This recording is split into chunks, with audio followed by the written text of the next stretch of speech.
Hello, my name is Carson Gorecki, and I am the Regional Labor Market Analyst with the Department of Employment and Economic Development, also known as DEED. I am the analyst for Northeast Minnesota, and I cover labor market information and provide that to businesses, job seekers, organizations, governments, anybody that can use labor market information. So that's employment, wage statistics, unemployment rates, career pathways, data, anyone that can use that sort of data to make sound decisions for them or their organization. And I also have a few tips or ideas for local employers on how they might help themselves in what is now a challenging hiring environment. A few of those ideas tie to how to retain employees. So that can be some creative ways to show your appreciation for the current employees that you have. Because retaining employees right now is especially important given that the competition for job seekers and labor is very, very high. So one of those things you can do is just kind of reassess the benefits that you offer at your organization to see if there's anything that you can emphasize or configure that maybe you had on offer already to make sure that your current employees know about it. Be that a carpool, maybe some child care that you could provide, some other potential ideas on how to recruit employees. Think about your job descriptions. How are they written? Were they updated in the last several years? If not, it may be worth looking back at those job descriptions or those job postings to see what type of language is in there. And with the mind or the point of trying to get to what this job offers for that job seeker. How is it going to benefit them? Because right now the power is in the job seeker's court. It used to be, prior to the pandemic several years ago, employers could put out a job posting and get dozens of applicants and kind of have their choice. Today that is about opposite. Right now, in Northeast Minnesota, we have almost 2 job openings for every single, so we have 2 job openings for every single job seeker out there. So the competition for labor is much higher than it was even before the pandemic, when the labor market was already tight.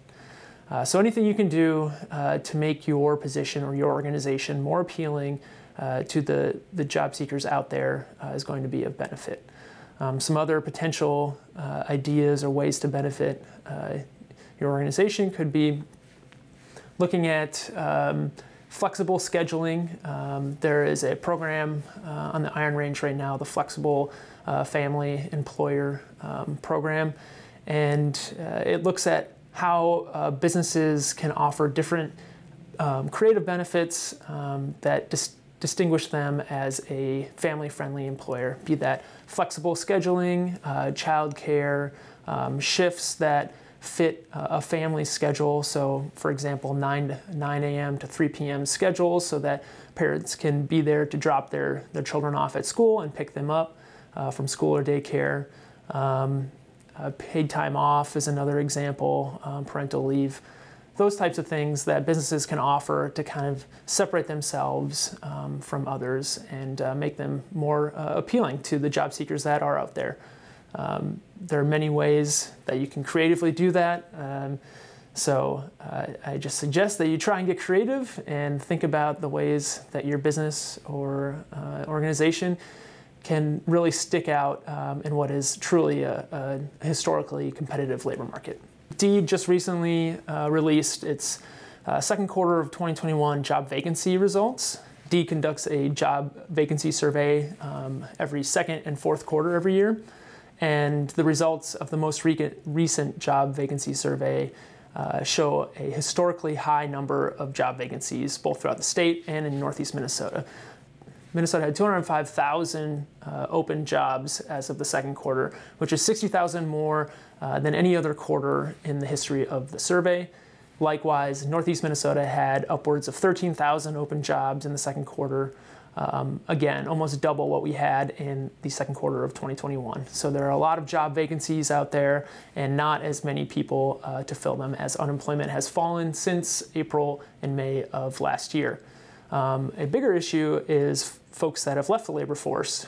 And they have left the labor force for many different reasons, be that to take care of children or to take care of other family members. They may have left and retired early if they're older workers, or they may just be waiting to see how conditions play out. So some folks may have left the labor force long term, others may simply be waiting it out to see how conditions change and may be willing to return when they are more favorable. One group that has actually participated in the labor force at higher rates than in previous years is our youngest workers, so our teens.